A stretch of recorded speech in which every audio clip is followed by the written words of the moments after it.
Hello, good evening, everyone. Thank you, everyone, to be here for this amazing session, and thank you, sir, for your time. So today with us we have Dr. Faiyaz Khan. He's an orthopedic specialist, registered Hijama therapist, pain neuroscience educator, lifestyle coach, nutrition coach, and he's a founder and actor of School of Pain Science, where he only talks about pain, pain, pain, and pain. So let's see what we'll gain from this pain science class today. Sir, you can proceed. Thank you for the short, brief, precise introduction, Dr. Bilal. I hope we will end up with taking some positive, good messages regarding pain science, because we all, being a physio, deal with pain each and every day. But the concept of a school of pain science is that we should know the entire message of pain and patient with pain, with whom we deal on day-to-day basis. Because until unless we understand the gravity of the concept of pain or the topic of pain, so until unless we don't understand that in detail, or the most latest advances in pain science and pain mechanisms and pain understanding, so the treatment also will not be optimal. So this is what the message and the what we say, the target of our academy is to reach among the pain science, or sorry, among the pain clinicians, including physiotherapists, including doctors, including pain management specialists, including anesthesiologists, so that we can understand pain in detail. So this is me in short, in nutshell, and this is today's session that we are going to start. Before I start with the session, let me understand my audience, like with whom I am dealing today, to whom I am confronting. Is everybody physiotherapist, Dr. Bilal, today with us, or we have any other healthcare professional today? No, Is sir. everybody physio? Everyone is physio. Everybody is physio. Is there everybody is PPT graduate, or we have 3rd or 4th year students as well? Accordingly, I will discuss. There is a mixture of participants. So you are telling that we have also students, right? Yes, sir. We have students. Okay, no problem. Koi baat nahi. So everybody understands English, or everybody understands Hindi, or I should stick to one particular language only, either English or either Hindi. What's it? English will be good, sir. English will be comfortable. Okay, so let's start. So before I proceed with the topic, let me understand what we all know so far, what my dear participants understand about pain.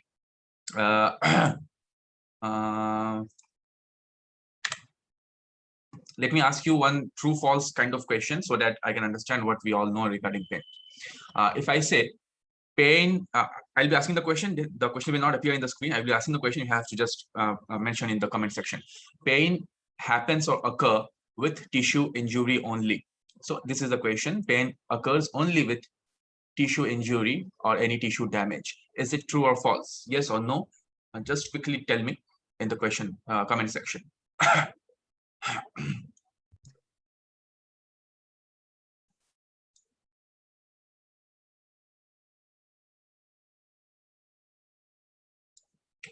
Everybody, temperature high. Everybody's saying false, false, false, false, false. Yeah, absolutely. The answer is false. That pain can also very well occur irrespective of tissue damage or tissue injury. Pain can also very well occur without tissue damage, without tissue injury. So my next question is, pain is a phenomenon where there is a pain stimuli that gives the experience of pain. Is pain a painful stimuli, or pain is something else? What is it? False, true or false? The question is pain a stimuli, or is it something else? True or false?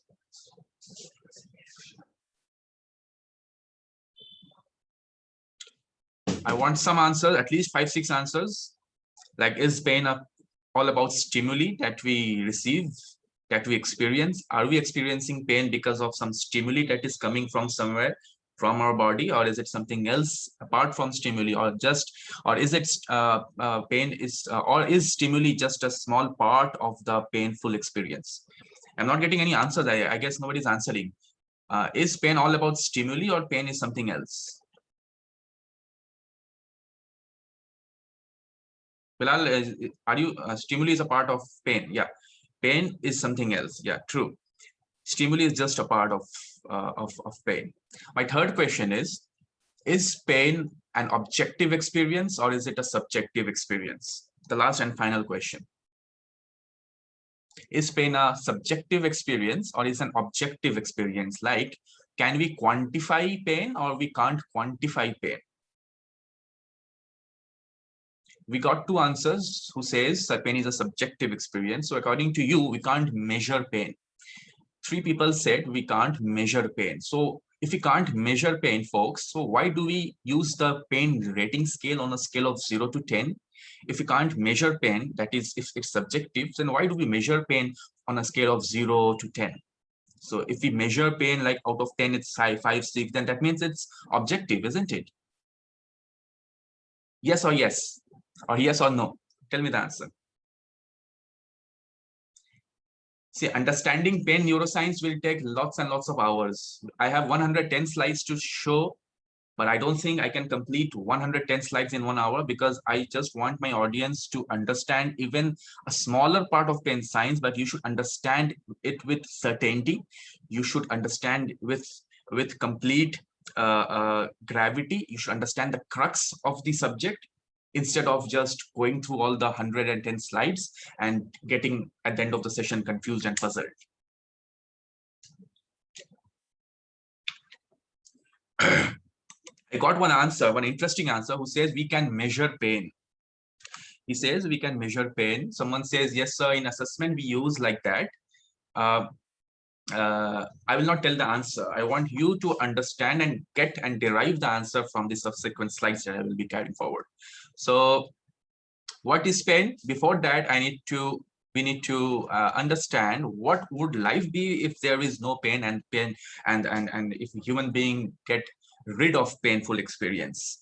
It sounds apparently for short term that it would be a beautiful life without pain, be it a physical pain, be it a psychological pain.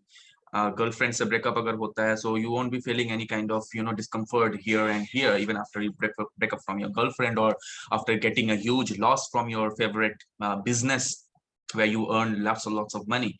So it would be fine for certain period of time, but a complete life without experience of pain would be hazardous. It would be very much dangerous, because if you don't feel pain, you will end up with this boy whose name is Thomas, a 12-year-old boy who did not have the ability to feel pain.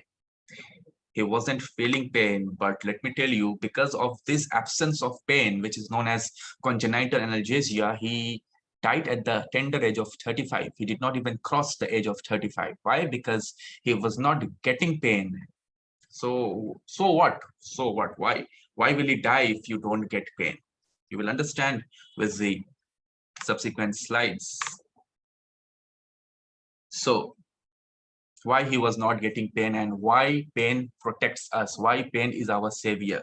So before knowing this, we should understand that pain science is not all about pain pathways. Okay, let me ask one question to everybody. My question is to everybody: what do you understand so far regarding pain neuroscience? Is it all about the pain pathways and the pain tracts, the ascending tracts and the descending tracts? Tell me in simple answer, yes or no. What are you expecting from today's webinar? As I told just now, even you get 3 messages from today's webinar, 1.5 hours, if you get 3 knowledges, it should be with complete, concrete certainty. So that should be the beauty of our today's webinar. 100 lecture, you get puzzled at the end of the session, that won't work. You get 3 concrete knowledge regarding pain neuroscience, that will be wonderful. So Shivang Khare, one of our participants, he says that pain neuroscience is not all about pain pathways. So this is the misconception prevalent among pain treating clinicians, including physios and physio students. They only understand that pain neuroscience is all about pain pathways, the tracts, ascending, descending tracts. No, pain science is a huge world, starting from the definition to the tracts to the experiences to everything that we deal. Had it been only about pain pathways, so Robert and Melzack Wall, the pioneer of, please everybody mute your mic. Everybody, please mute your mic. Do not unmute your mic. apart from me or the coordinators?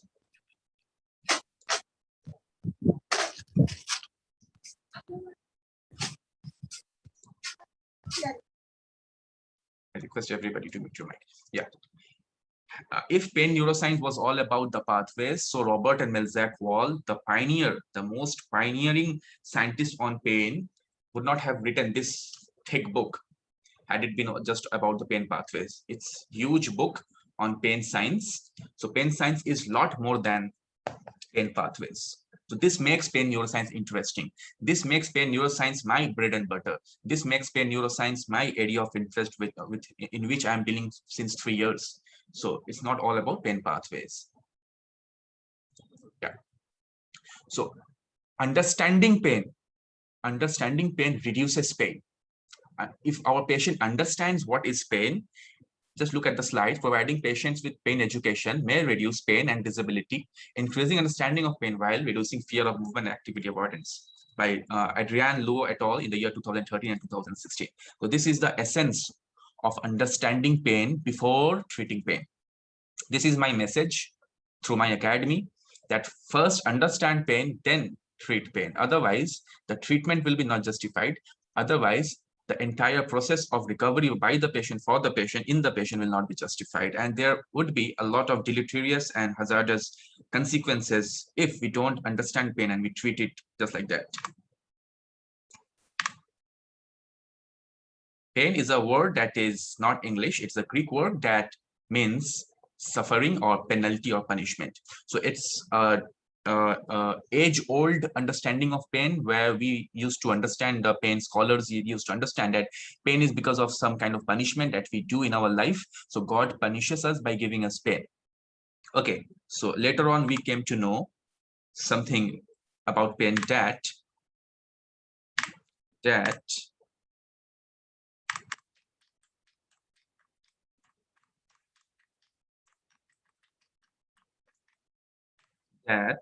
pain is only because of painful stimuli. Who was the one who gave the theory? René Descartes was a French scientist and a philosopher and a mathematician, who believed that until unless you get a stimuli distant from the brain, you get the stimuli and it travels from a specific pathway and it goes up to the brain and it is getting processed in the brain and you feel the experience of pain. Later on, we understood that he was horribly wrong. He was a very good genius scientist, but he was horribly wrong, where he was just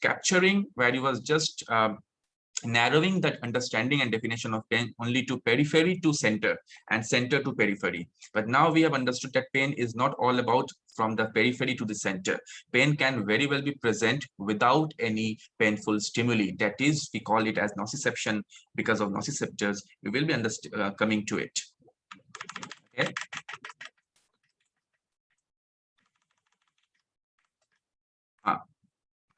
So, as René Descartes say, pain is a sensation of coming from the periphery to the center, that is the brain, and we perceive or we feel pain. But now what we understand, pain is not just all about some physical sensation. Pain is a biological, that it could be physical, it is psychological, and it's also a social experience. So what is the definition of pain? Let's go through that. Let's go through the definition of pain. The latest definition of pain from the authorities. Remember, IASP is International Association for Studies of Pain. It has multiple pain experts, starting from pain scientists, from pain anesthesiologists, from physiotherapists, including pain nurses, social workers, healthcare workers, pain psychologists, clinical psychologists, psychiatrists. There is a huge, humongous team that is working day and night since 40 years to understand pain. And after a huge debate of 30 years, the revised definition of pain by ISP is, this is the definition. This is a definition. Sorry. One question that I would like to ask again to my participants. My question is in yes or no. Okay. My question is pain a sensation? Yes or no? Give me the answer. Is pain a sensation? Give me the answer. Please be interactive. Otherwise, the session will not look interesting. It's my job to make this session interesting, and it's also your job to make this session interesting. Is pain a sensation? The majority of the answers that I can see on the screen is pain is a sensation. Only two participants say pain is not a sensation, and the rest says pain is a sensation. Okay, so the answer is pain is a experience. Pain is a perception. Pain is not in totality, in its own self, in individuality. Pain is not sensation. Pain is a perceived sensation that you can say, because sensation is something that is entirely physical, that is bound to give you a perception. But we can see from many life real-time experiences where you won't feel pain even though there is a huge, severe, significant, sensible stimuli. Are you getting my point? Stimuli gives sensation, but pain can very well occur, or pain doesn't occur in spite of having a significant stimuli. For example, during war, what you see, the soldiers, they get severely injured. But they don't feel pain unless the body perceives it.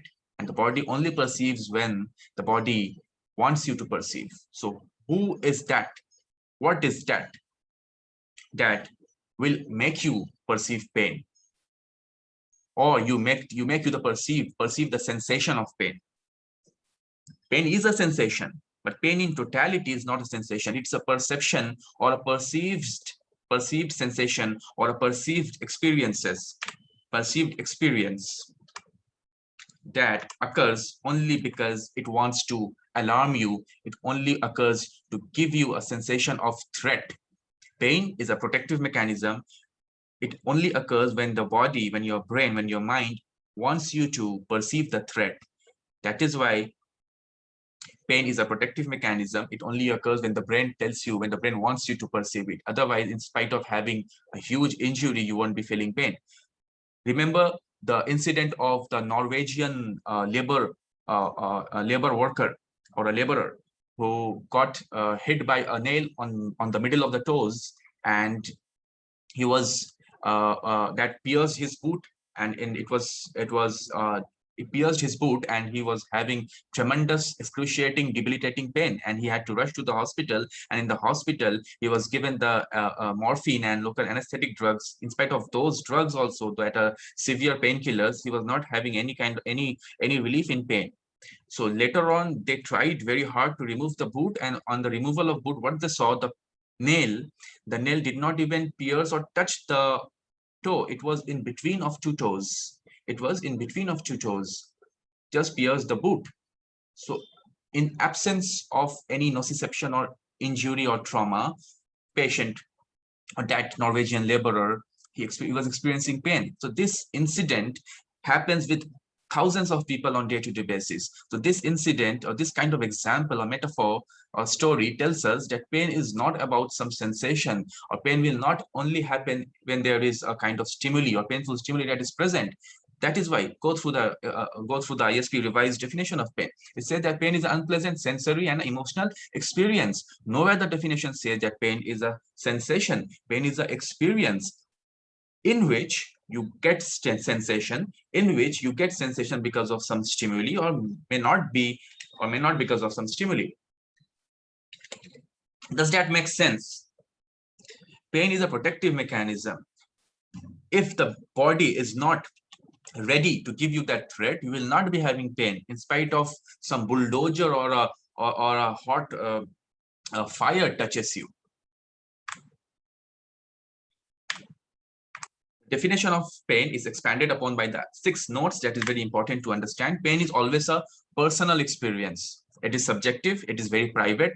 It is always a very personal, and it varies from person to person in spite of having same kind of injury, in spite of having same kind of stimuli that you are receiving.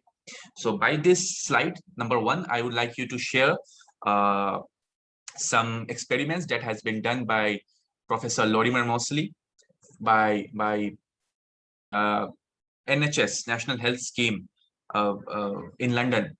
and many other experiments that has been done, where two different subjects were taken and they were subjected to a room that was only meant for some experiment, and they were told that they are being experimented on pain, and they were voluntarily ready for the experiment. One person, patient A, was subjected to a specific quantified amount of force so that it gives them pain. Another patient was also subjected to same force of stimuli that was giving to both the patients, same force and same stimuli that was subjected to give pain. But patient A was getting that stimuli on his hand with a green color. On the other hand, the patient B was getting same amount of painful stimuli, but it was a red color. Sorry. Understood? Are you getting my point? Patient A was getting same amount of force or painful stimuli with a green dot on his hand. That was the subject of painful experience. And patient B was getting a red color of painful signal or a stimuli. Now, when they were asked regarding the pain measurement or pain scale on a scale of 0 to 10, patient A was telling that he was getting less pain and patient B was getting more pain. It was all because of some kind of visual perception and a visual message that it was getting, because red indicates something more dangerous, red indicates something more alarm. That is why the signals on the road is always red to stop and green to go. So the patient was getting green signal. Because of visual perception, pain can be modulated. Because of visual auditory signal, pain intensity, pain threshold levels, and everything can get amplified or modulated. So far you have understood pain is not about some kind of sensation or stimuli. There is a stimuli in both the patients in that experiment room, but one patient is getting less pain and one patient is getting more pain. Why? Not because of the stimuli. Had pain only all about some stimuli, that both patients should have or could have got same amount of pain, or they would have told same thing regarding pain. Another interesting thing in this same experiment, patient B was asked at least 100 times what is the pain experience, but the stimuli was maintained the same. The painful stimuli or the force was constant throughout the question, 100 times. One moment he says that he's getting more pain, one moment he's getting less pain, one moment more pain, one moment less pain. So the painful experience also changes with respect to time, with respect to various contexts and understandings, and your adaptation to the environment, your adaptation to the experience that you are being subjected to. Are you getting my point? That is why pain is always a personal experiences that is influenced to varying degrees by biological, psychological, and social factors. So all these factors that was playing in the experiment was resulting into a varying amount of pain experience in spite of getting same stimuli. Now we should understand pain and nociception are different phenomena. Pain cannot be inferred solely from active in sensory neurons. So there is huge amount of other factors playing into account in our body, apart from sensory neurons, apart from the pain pathways, ascending tracts and descending tracts, that gives the resultant experience of pain. Pain can very well be present without nociception, and pain cannot be present in spite of having a huge nociception. This we need to understand, because understanding these things will help us to treat patient in a beautiful and in a very subtle, in a very scientific, in a very easy way, and also in a practical way. If we don't understand this, we will get on digging and digging and digging that what has happened, and we will get on repeating x-rays and MRIs to understand what's the problem, why the patient is having pain in spite of such a huge, in spite of such a small disc bulge. So if we don't clear our message regarding pain, that pain is not about disc bulging, pain is not about tight muscles, pain is not about some degenerated cartilages, so we will waste our time, we will waste our resources, we will waste our patient's time. So this is the practicality of understanding pain science and pain message. Throughout the entire life, the experience, we learn the concept of pain, we learn, we relearn, we again learn, again we relearn the experience of pain. And different hosts and different bunches of life experience will give you the experience of pain, starting from your current understanding of pain, starting from your culture, from where you belong, starting from your knowledge, what you have, the knowledge regarding pain, and various other factors like your past experiences. Researchers has proven that children with physical trauma in lesser age, like less than 10, when they grew up adult, 45% of those children who after getting or attaining adulthood, they suffer from chronic pain, persisting pains throughout their life. So this also says that your past experience of pain will decide today, now, what will be your experience with pain. So past experience is also very important. Person's report of pain should be respected, and patient in front of me is the only one who can tell me where the pain is and what the pain is. I can never tell about pain much more than the patient can, because pain is only subjective, and it's the entire patient's report, narration, history, story that will tell you that it's pain like this.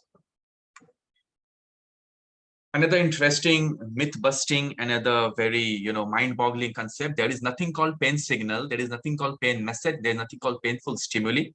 There is only some kind of signals that is going through the skin, through the nociceptors, through the spinal cord to the brain, and again that is being perceived, and that is then modulated by means of various internal, that is from the body, and external, away from the body, from the environment, from the past experiences, your culture, your knowledge, your expectations, and various other things that will decide, and it will be decided by the brain. There is no brain, no pain, and the brain is not ready to decide and to give you the signal of threat, that is pain. You will not receive pain. Like I said earlier, in the example of war, where the soldiers, they don't get pain so much with respect to the devastation that has been done in their body. So there is nothing called pain signal. There is signal, there are stimuluses that our body perceives, and then it's the brain that it will decide whether that stimulus that is coming has to be in accordance with pain or it's something else. It could be pleasure also. There is a syndrome where you give painful stimulus or you give nociception, but that is being transferred into pleasure. That is known as it's a phenomenon where painful experience will give you pleasure. Is it? I'm not remembering the name. And there is a phenomenon or a syndrome, Kuwait syndrome, where you will not be having pain because of nociception or some kind of injury or some kind of heartbreak. You will be getting pain by seeing other person or the person in front of you in pain. So it happens with some husbands who, on seeing their wife in labor pain, tremendous amount of pain ladies they have during labor pregnancy. So the husband will have pain. So this syndrome, this is a very rare syndrome, but this syndrome is present, and it is known as Kuwait syndrome. Just by seeing other person in pain, you will getting pain. So this again proves that pain is not a sensation, pain is not a physical entity, pain is above physical entity. Unless we understand and accept and realize pain is not physical entity, so you will not leave physical treatment. We are physical therapists. We are not just bound to give physical treatment. We can give away from some certain kind of physical treatment. Physical therapists are not only meant to be physical with the patient. You can very well treat the patient by sitting 6 feet or 6 meters in distance, or by sitting in America and I'm in Kolkata in India, I can treat my patient with pain very well. Because pain is not physical. Pain is beyond physical. Pain is beyond psychological. Pain is beyond sociological domain. Look at this definition by Margot McCaffrey. She was a pain nurse in the year 1976. What she says, she said, and let me tell you, this is the second most authentic definition of pain after ISP pain. She said, pain is whatever the experiencing person says it is, and existing whenever and wherever the person says it does. If a patient says, I'm here having pain or experiencing pain, there it is. The pain is there, experiencing whenever and wherever the person says. Pain is not just a protective mechanism. Pain is a protective mechanism only when it's acute in nature. When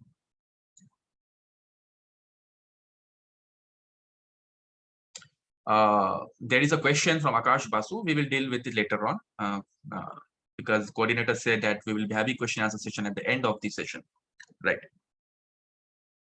So we have at least 20 minutes now to deal with the theory. Then we will be dealing with the question answer.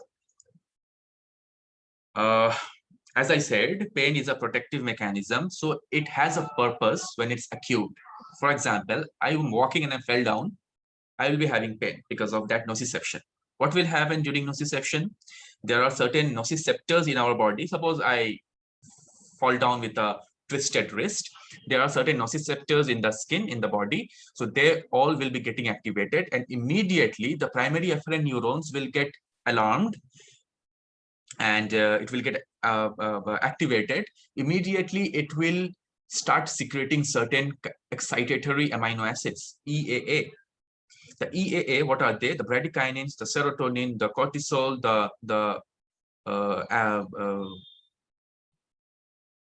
what are they? Substance P, prostaglandins. These all are excitatory amino acids or the inflammatory markers in the body that is getting released immediately when you get nociception.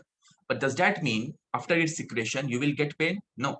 Wait, there is a mechanism that happens, that follows. Those those inflammatory markers or chemicals, they get secreted by bradykinin, prostaglandin, substance P, amikinin, and all. Then it is being relayed by the dorsal horn of the spinal cord. The dorsal horn of the spinal cord will relay it to the brainstem. Then it will go to the spino-reticular formation. Then it will go to the mesencephalon. Then it will go to the spinothalamic tract.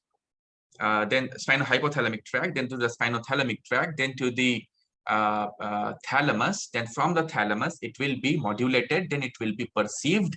Then the brain, after doing so many kind of things, it will send that signal to the limbic system. That is the psychological social domain of the brain. Then the limbic system that involves, what are the part in the limbic system? Can I get some answers from the participants without, don't mind, without Googling? Can we understand what are the limbic system in the brain that is responsible for giving you the psychological and sociological aspect of the brain, of pain experience? This is very interesting. Amygdala, one participant says amygdala, it is the insular cortex, it is the hippocampus, the thalamus, the singular cortex, as I said. These are the limbic system in the brain that will then give you the social experience of pain. It's very interesting. The painful experience, the physical experience, going from the excitatory amino acids, primary efferent neuron, from the nociceptors, the dorsal horn of the neuron, then it's going to the mesencephalon, spinohypothalamic tract, then it goes to the somatosensory cortex, the primary somatosensory cortex, then the secondary somatosensory cortex, then it will be going to the thalamus. Thalamus is the relay center. Thalamus is the modulation center. Thalamus is the perceiving center in majority of the cases, but there are cases on whom painful experience, pain patients, at that moment when the patient is having pain, they are being recorded. Their experience is being recorded in the functional MRI or the PET scan, the positron emission tomography scan. These are the scans that tells you which part of the brain is getting activated during painful experiences. So it has been shown that in spite of having a painful stimuli because of a nociception, that is tissue damage. What is nociception? Nociception is tissue damage. Okay, pain because of nociception. So what we learned earlier, nociception is not always pain, and pain is not always nociception. Pain can very well be present without nociception. So what we have seen in various experiments done so far, which says that in spite of having painful nociception, the somatosensory cortex, the thalamus, were not getting activated or lit up in the MRI, functional MRI scan or the PET scan.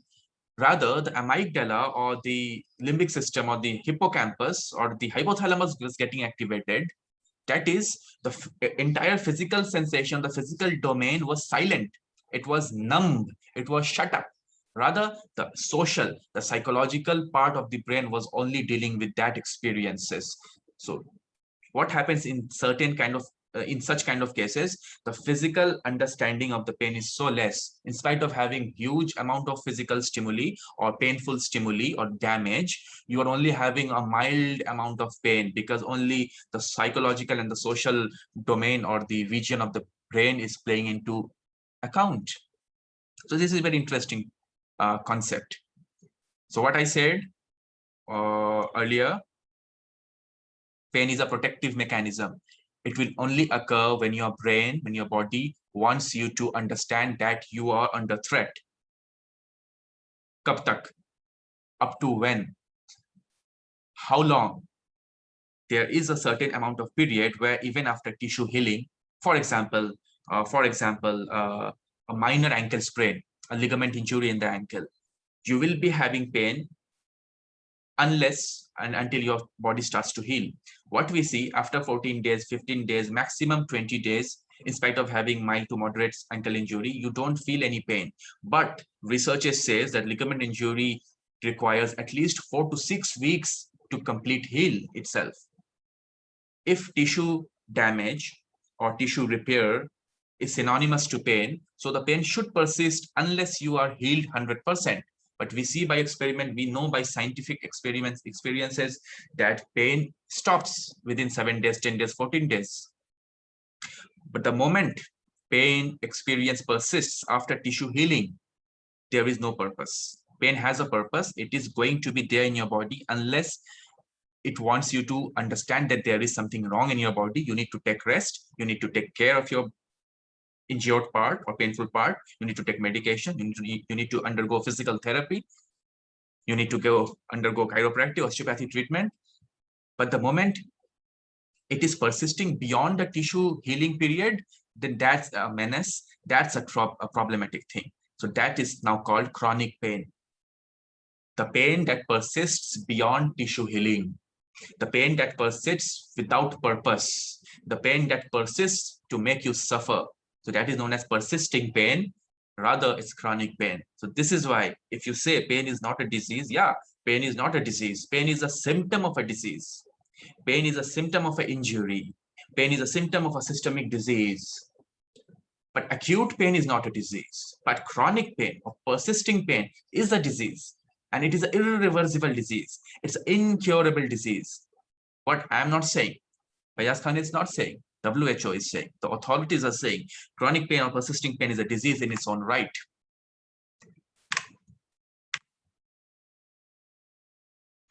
Chronic pain can be primary or secondary.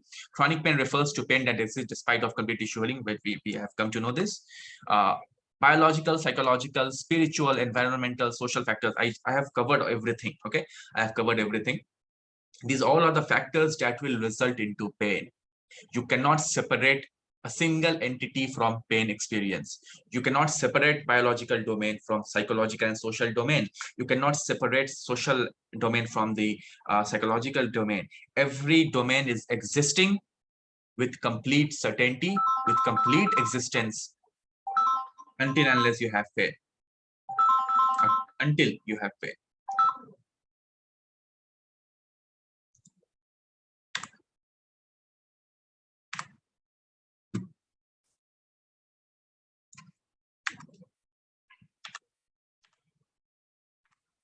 I have almost covered the message that we all want to give regarding pain signs. Okay, these are all slides that even if you don't go through them, it will make sense because I have covered everything without the slides. Because if I will go through slides, I don't think I can be able to finish it.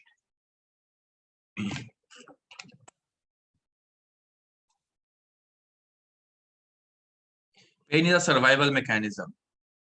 It is there only to make you survive. The body feels that you are surviving without understanding or perceiving the pain, you will not be having pain. Or you will be having pain, but not in accordance with the so-called injury or the so-called damage in the body, like disc herniation, cartilage degeneration. So we will be understanding other things also, but we can't cover this in this webinar. What are the pain generators? This is a very interesting concept. What are the pain generators? Muscle, discs, cartilages, tendons. So this is a separate concept, but we can't deal with this in today's webinar. Okay, go through the slides. We will wrap up in 10 minutes, then we will take up the questions. Go through the slides. Lorimer Mosley, a beautiful quotation from Lorimer Mosley, a pain neuroscientist, one of the most prominent pain neuroscientists, and he's a physiotherapist, for your information. Pain is an unpleasant, conscious experience that emerges from the brain when the sum of all the available information suggests that you need to protect a particular part. A beautiful quotation. It summarizes the entire lecture that I have told just now. And you should not leave today's webinar with any kind of misconception. Get it clarified in today's webinar. After the webinar, we are there. I am there. Bilal is there.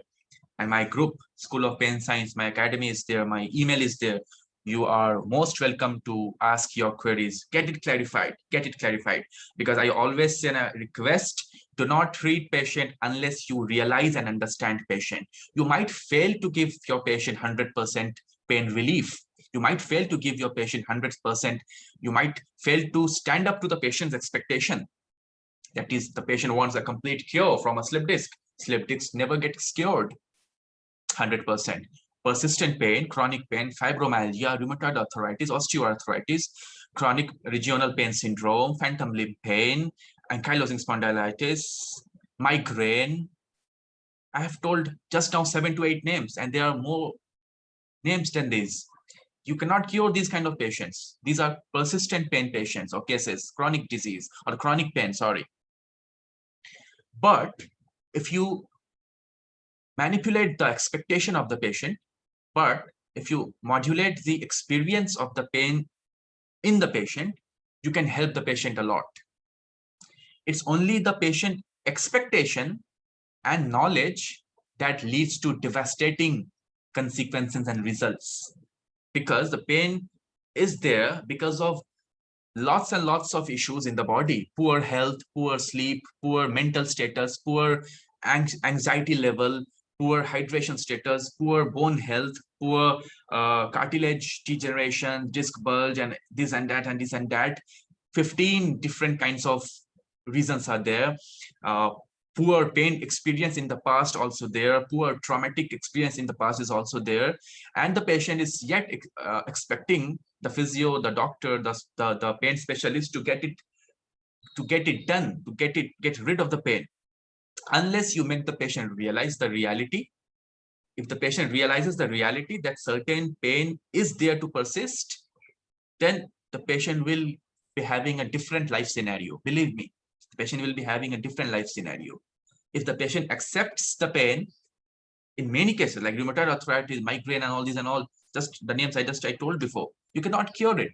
But if the patient accepts and the patient commits, believe me, the patient will be having a new life.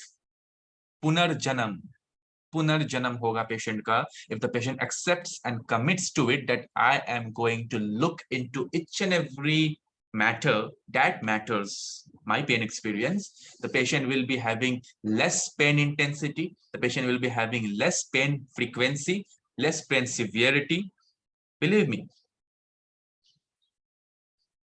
pain doesn't happen because of physical entity only. So your patient doesn't need physical intervention always. You can very well treat the patient without getting physical. Physical therapy is not always about physical treatment. That is touching the patient. Touch is miraculous. Touch can be therapeutic, but touch is not always essential. So touching the patient should always be patient tailored or patient designed. There is a system in the body that happens known as the endogenous opiate system, that if I am hurting myself like this, immediately the ascending tract will perceive it and it will take it to the brain. Then brain will, the descending tracts will get activated immediately, and the painful experience will get subsided by its own. How? By the descending tracts. The descending tracts will activate the endogenous opiate system in the body. That is the natural painkiller that is present in each and every human in the body. The natural painkiller will get bombarded in that painful part that occurred because of my hitting. Then pain relief will there. That is known as the analgesic property of the body. So ascending pathway is so-called facilitatory, that it will facilitate and experience the pain, and the descending pathway, so-called, as understood previously 20 years earlier, that descending pathway is always inhibitory or analgesic. But no, it's completely wrong. The ascending pathway can also be facilitatory. It will give you pain, and descending pathways or the tracts, on the contrary, can also be very much facilitatory. In case of fibromyalgia, in case of persistent pain, in case of central sensitization. What is central sensitization? I don't have time to tell you all this, but these are the states where the brain is always trying to give you a threat signal. Let me quickly wrap up the session because there are n number of slides, so I'm not going to give you all the information in just 1.5 hours. It will not make much sense, but it is making sense according to me that pain is not just a reflex. Pain is not just a stimuli. Pain is constructed in the brain based on various past experiences and present experiences, your knowledge, your experience, your expectation from the situation that is struck upon you. Let me tell you an analogy or a metaphor so that you can understand it very beautifully. The analogy by Gregory Lemon. Dr. Gregory Lemon is a chiropractor and is a physiotherapist. He has given an analogy to make patient and physios and pain clinicians to understand persistent pain. The analogy of ship and the crew members. So suppose there is a ship, a huge ship with hundreds of crew members or passengers and a co-pilot and a head pilot. The zimmedari, the responsibility of the co-pilot is to watch out or look for icebergs, to look for robbers or pirates of the Caribbean Sea, okay? To look for threats, to look for dangers so that the ship and the crew members will get protected. So what is the duty of the co-pilot? He will see with the binocular and he will alarm the head pilot, and the head pilot will alarm all the passengers in the crew who are sleeping sound that something is alarming, something threat or something danger is deemed upon us. So everybody will alarm and everybody will take position and take care of themselves. So what happens? One fine night, the co-pilot sees a huge iceberg and he alarms the head pilot. And the head pilot gets alarmed. He alarms every passengers and crew members. Everybody is alarmed and everybody is safe because they took some action. They took some treatment to remove the direction of the ship from the iceberg. Second day or the third day, again, a smaller iceberg was seen by or witnessed by the co-pilot. He alarmed the pilot alarmed the passengers. Again, they took some treatment. That is the decision to save themselves. They were safe, no pain, no. I think you can relate with this. No pain, that is no danger. Again, the 7th or 8th day, the co-pilot saw this small shape iceberg, just a tukra, just a small ice tukra, and he went to the co-pilot, head pilot, the main pilot, and he alarmed. And again, the head pilot was threatened. He was alarmed. He was conscious. He was scared. He was anxious. He was into stress. He was trying to protect the passengers. Please try to understand the gravity of this analogy. This one analogy is enough to make you understand persistent pain and persisting pain or chronic pain and acute pain. The head pilot was alarmed. He was responsible. There was a huge responsibility to save the passengers and the crew members and himself and the ship. So this is what our body does. This is what our brain does. That's the head pilot. And the co-pilot are the fingers, your joints, your muscles, your ligaments, your tendons. The 10th day, the 12th day, again, same thing happens. There was another small ship that was not full of pirates. They were good people. They were traders. They were trading on the sea. Again, the co-pilot saw, again, he alarmed the head pilot. Again, the head pilot got alarmed, threatened, anxious, stressed. And again, he alarmed and disturbed. He disturbed, literally disturbed unnecessarily because of unnecessary fear, unnecessary precaution, unnecessary caution. And every passenger, they were alarmed, they were awakened, they went outside, they all safeguarded themselves, unnecessary safeguarding themselves in absence of a real threat. So this is what happens to our body. There is an injury that has healed or partially healed. That is insignificant, but the body is giving to the brain, and the brain is realizing and accepting it as a real threat. But the threat is not real. The threat is ingenious. The threat is impractical. That's bakwas. Again, the body, the brain is giving you a threat signal. So this is what happens with the persisting pain. So what we need to change here? What we need to change here? How you can make your body not perceive those unnecessary signals, unnecessary threat signals as a real significant threat signal. What you can do? Here comes the role of pain neuroscience education for the patient. If you are making your patient educated regarding pain science, believe me, not just believe me, believe science. There are numerous studies that has proven. One example by Adrian Lu et al., where pain education alone can reduce significant amount of pain intensity, severity, frequency, and disability. Pain education can alone reduce pain experience in the body. So is this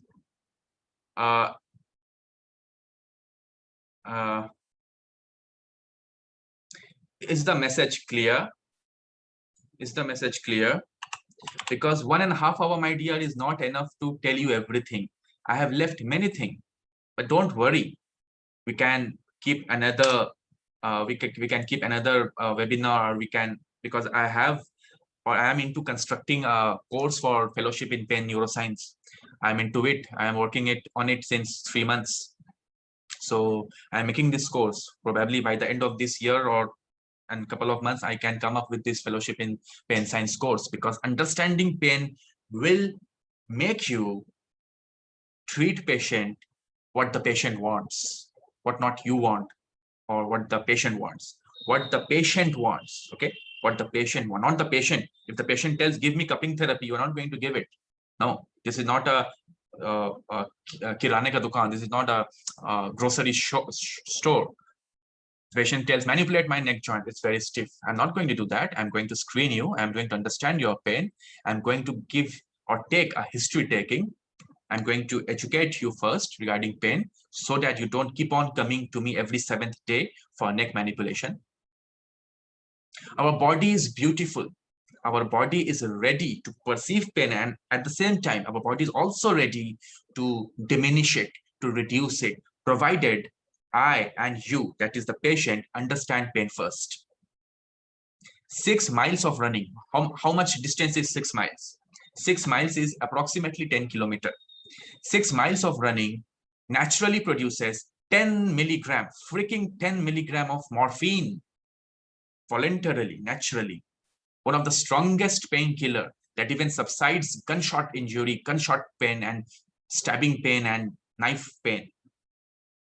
10 kilometers of running produces 10 milligram of morphine in your body. So this is one of the way to deal with pain. So this is not pain management class. So I'm just going to deal with pain science. There is huge amount of knowledge to give you. This book has 1500 pages, and this book is only about pain. This book is not about pain pathways. This book is about pain, the psychological, the sociological, the economical, the physical, biological domain of pain. And this book has been written by the pioneer of pain science, one of the pioneers of pain gate theory, Robert Melzack and all. We all know the pain gate theory. I did not even discuss pain gate theory because it's irrelevant. It's irrelevant. Pain gate theory is obsolete. Pain gate theory inventor, Robert Melzack himself, gave the statement that pain gate theory is not the correct concept of understanding pain. Rather, he came up with the pain neuromatrix theory. Pain neuromatrix theory, where he says that there is a matrix of many things, many neurons, many inflammatory and non-inflammatory chemicals, many psychological experiences. These all are like a spider web that is giving you the experience of pain, that is giving you the treatment or the diminishing of the pain. So a very beautiful question, a very much needed question has come up in front of us. How can we, Lavi Sharan is asking, how can we give pain education to patient nowadays? Every patient wants modality first, not want to take any education. Right, dear? Every guideline regarding pain management and every guideline regarding any disease says that education is the first choice of treatment first. If you follow the chronology or the flow chart or the algorithm, education comes first, then comes reassurance for any kind of management, then comes your so-called proper treatment, drug, surgery, medicine, physiotherapy, exercise, dietary modifications, lifestyle modifications. So we can't deal with this, my dear, in today's session because it needs a huge time.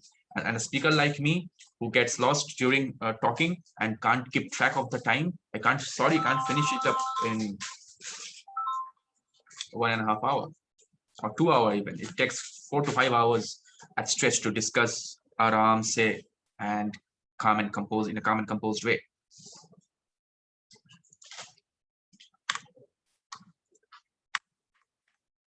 I can,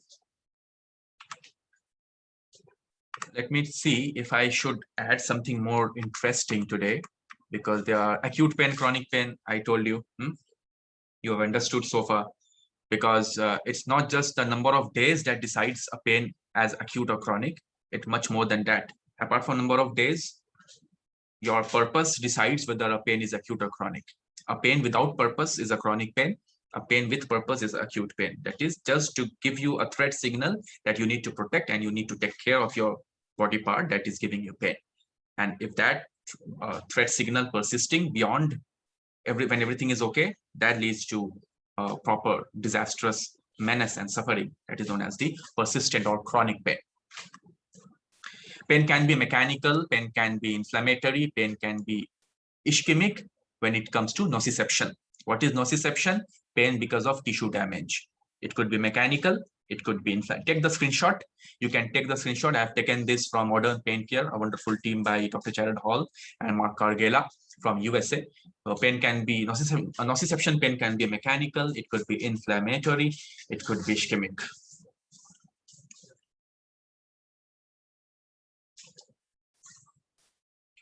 If a patient is having pain only while standing, do you think non-steroidal anti-inflammatory drug or any drug will help? No, that's a mechanical pain. So in that case, mechanical treatment is the only solution.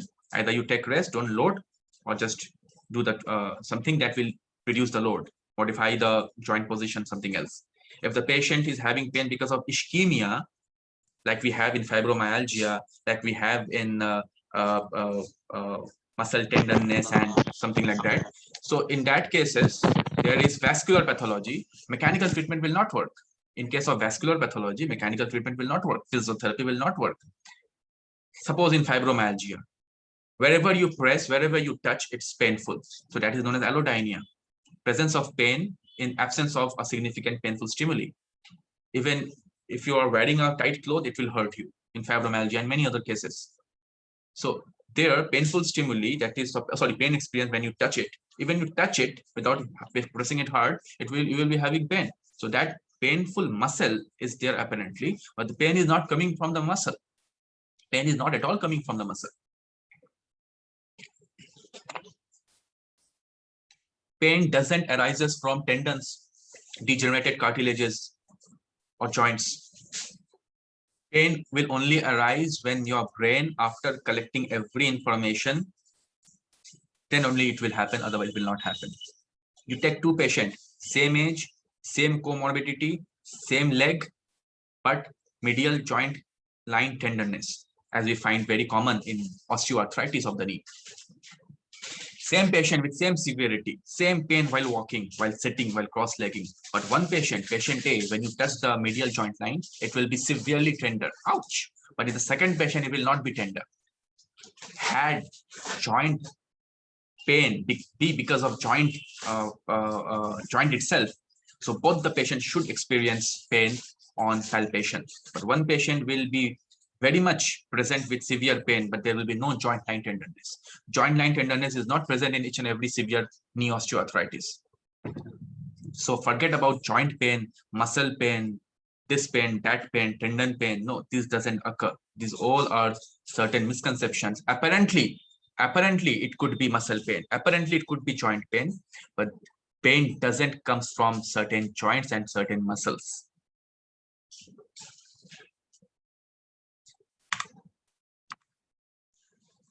So pain in brain, if you scan a patient with pain, so certain areas of the brain will be activated and it will show you that you are experiencing pain.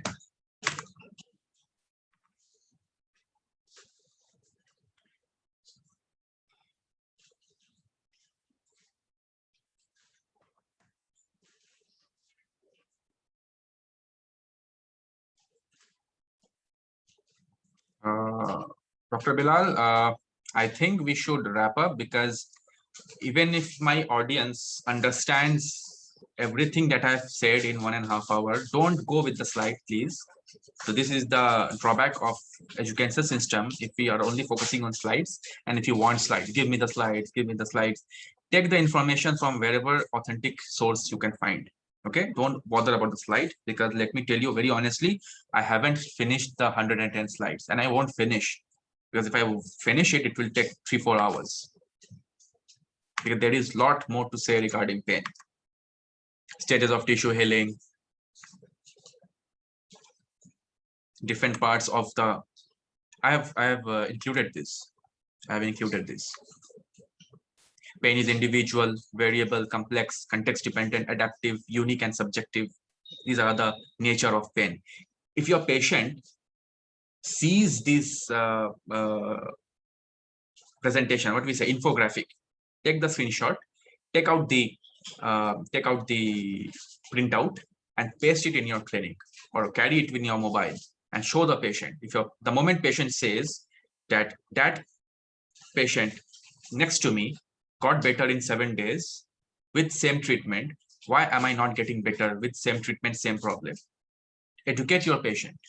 This is your answer to that respected participant who asked me how to pain educate patients. At least you can show them pain is individual.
I think our resource person got disconnected.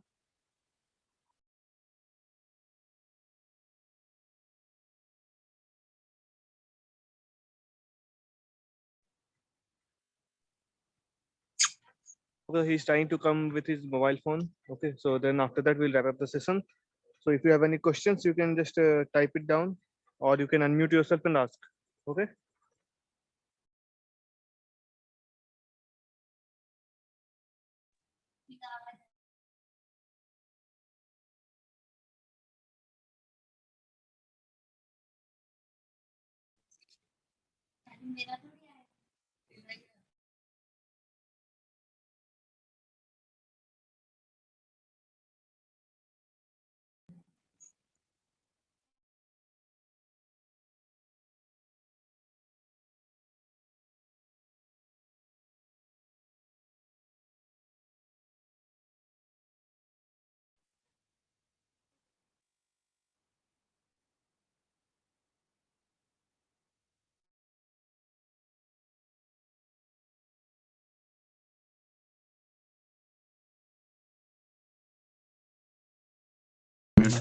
Unmute.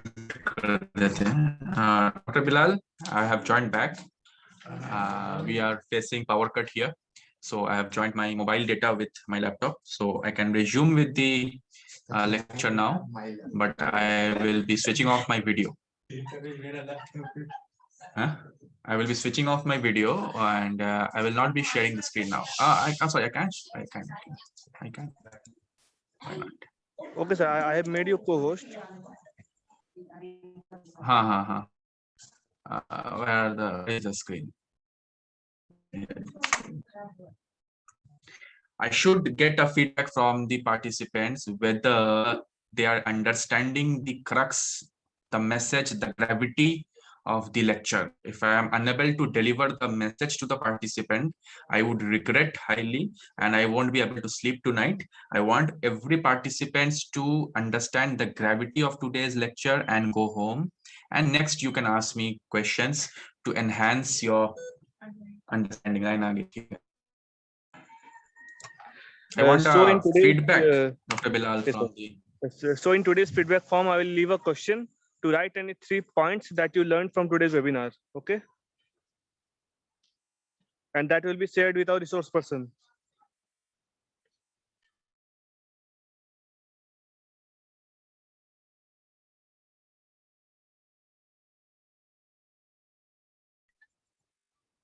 Hope I am audible to everyone.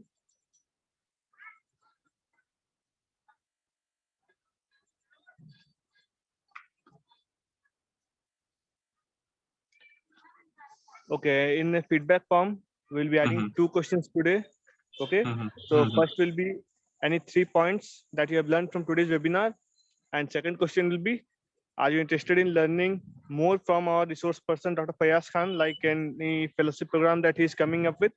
So if at least 5 agree, then maybe sir will be interested in making his program more early. We can understand pain only when we talk each and everything in detail, and it will not be completed in 2 hours.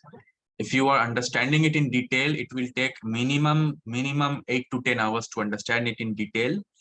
Apart from understanding it in detail in 8 to 10 hours, you will take months and months to understand pain. Months and months. I haven't touched the various concepts and theories of pain. For example, the pain neuromatrix theory. For example, the the allostatic model of pain. I haven't touched the pain predictive processing theory, the one of the most recent and most complex theory according to me, the pain prediction. The pain prediction model says that the brain always and always predicts that you are going to experience this after 5 minutes or 10 minutes, then only it will give you pain, otherwise not. So this is known as the priors and the generators, P1 and P2. So pain prediction model, I haven't touched. I haven't touched the mature organism model. So every model, if you understand now, if you take all the good things from all the sources, the best sources available, then only you can become a good pain clinician. Pain clinician, excellent pain clinician doesn't mean that you will heal, you will cure, you will get relief, give relief to each and every patient 100%. No. A good pain clinician you will only be when you full screen nahi ho raha hai. F5 full screen. You can only become a good clinician when you are giving your best 100% for the pain treatment by knowing the pain theories. If you don't understand the theory, how will you give the practical? That is why we are stuck in treating the low back pain since 1 year, calling the patient twice a week since 1 year, and giving only passive treatment. That is might be some myofascial release. There is no muscle tightness, but the patient says, I feel pain in the muscle. So there is a catch. Please understand this. The patient says there is a pain in the particular region. Okay, we have to accept it. We have to admit it. The pain definition says that wherever and whenever the patient says it is. So there is pain experience the patient is having, and there is a location, but it doesn't mean the pain is coming so-called from the muscle. So you have to understand the pain science. You have to understand the pain neurobiology first. Then you have to proceed with the pain treatment to save the resources, to give justice, to save time of yours and the patient. A simple brisk walk has done wonder in chronic patients. A simple swimming classes like 4 weeks or 5 weeks has given wonderful results in fibromyalgia. But doing myofascial release unnecessarily beyond a specific period of time has only given disaster to the economy of the country, to the economy and to the common sense and the inner conscience, the human residing in you, that persisting pain since 5 years in the so-called muscle, and I'm myofascial releasing the patient thrice a week since 5 years and making good money. This doesn't make sense. Had you been knowing the pain neurobiology and the pain neuroscience, the recent concepts behind pain neuroscience, you would have given the best possible solution to the pain. You could have told the patient that not every pain subsides 100%. So you have to accept it and you have to commit it. This is known as the acceptance and the commitment therapy. There is a big course, fellowship course, certificate course going on regarding acceptance and commitment therapy. And the patient is doing a lot better after understanding it or accepting it and after committing to it and taking in charge of their own health, taking in charge of their own pain and not relying on the pain treating clinician or the physio or the pain specialist 100%. Our role in many cases could be only 20%, and the remaining 80% role has to be from the patient themselves in many cases, not everywhere. I'm not discouraging physical passive treatment. Do not get me wrong. Manipulation, releases, stretching, and all modalities has a limited role in pain management, but it has a very less role. A bigger role comes when you understand pain from a bigger eye, from a bigger perspective, from a bigger nazariya, okay? You have to understand it. So this is why I am striving hard through my academy. And thank you to Dr. Bilal for giving me the 26th opportunity. Actually, this is my 26th lecture on pain neuroscience. So given by Dr. Bilal, by Mind Academy. Thank you to Dr. Aishwarya Rai, Dr. Bilal and your partners for giving me the opportunity to again present in front of pain clinicians, so-called. We have to be very diligent. Sorry, I'm again lost. I'm again lost. So I can take 3-4 questions. It's 7:52. We are supposed to wrap it up by 8 p.m. I guess. So Bilal, what do you say? I'm not the coordinator. I don't have the right to say something. You tell, you decide, you do the fasla. Tell me what to do. If participants have any questions, then they can ask. Otherwise, we will wrap up the session now only. We should expect question because this is a concept of pain neuroscience that is not very clear. Honestly speaking, this is not very clear. And I request everybody to read this book, to at least buy this book or borrow this book, get it xeroxed, read this book. By the name of the book is Textbook of Pain by Robert Melzack and Wall, the two scientists who gave the pain gate theory. Please read this book. I would love to take questions from our respected participants. You should ask questions because I don't think you have understood everything in just 1.5 hours. Because I haven't told many things also. Tell me what questions you have. No question so far. So there is one question.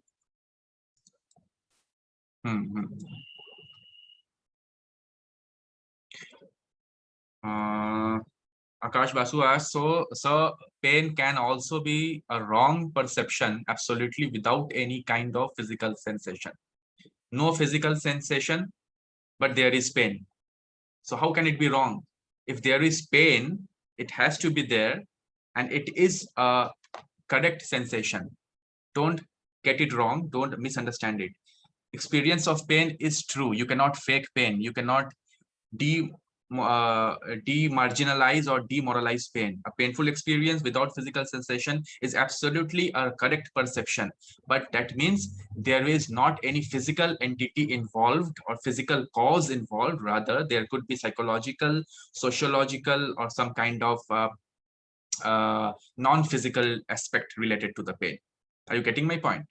Pain can very well be present without physical sensation, but the sensation is correct. Don't call it a wrong perception. It is a correct perception. It is a correct perception. You can modulate the perception based on the purpose. The concept of purpose should always be kept in the mind by everybody. Pain without purpose is unnecessarily suffering or giving you the suffering. So you have to modulate the purpose. Who will modulate? I, you, the pain clinician, the physiotherapist, the pain neuroscientist. They will modulate the purpose. And once the patient understands the purpose, then you will be saying that, okay, I have justice, I have given justice to the pain patient or the pain experience. Another question, can you explain, please explain pain gauge theory. Pain gauge theory is a very simple, in one line, if I'm going to explain you. A stimuli, I will not say a painful stimuli, a stimuli that results into exciting or activating certain receptors in the body, so-called nociceptors. Once the nociceptors are getting activated, it will result into secretion of excitatory amino acids, the prostaglandins, the substance P, the bradykinin, the amikinin, the cortisol, noradrenaline. These all are the pain chemical mediators that might be responsible behind pain perception, and that might not be very well responsible for pain perception in spite of tremendous release of these inflammatory mediators or excitatory amino acids. These are getting secreted. What will happen? The pain gate or the gateway to the brain will remain open or get open. So this is why the pain gate theory. When the gate opens, that is the dorsal horn of the spinal cord, it is now the relaying center. It is now the doorway to the higher center, that is the brain. This is why the pain gate theory. So the dorsal horn will accept it and it will relay it to the spinal cord, to the higher center, that it will be going to the spino-reticular system. Then it will be going to the mesencephalon, then the other structures, the spino-hypothalamic tract, the spinothalamic tract, other tracks, then it will go to the thalamus, then to the limbic system, then the pain experience will be occurring in the body. And when the pain gate is closed, how the pain gate is closed? When the body, after accepting it, has decided to give you relief from the pain endogenously, that is voluntarily, without you doing anything like rubbing it or applying ice or applying heat, applying physiotherapy, medicine. So the pain gate will get closed. At the same time, the brain will secrete certain endogenous opiate systems, that is the natural painkillers. As a result, the pain that was excited, now it will get reduced or diminished. So this, in short, concludes the pain gate theory. I hope I have answered the question. If you have any more doubts, you can ask me later on personally in my WhatsApp number or even Gmail me. Do we have another question?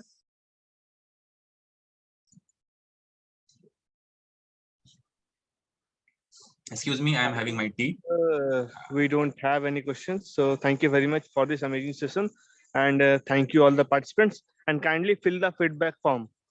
You all are not filling feedback form, and when you're not receiving certificate, you are then telling you are not getting certificate. So kindly fill the feedback form. See you all in next class. Thank you, sir. Thank you very much.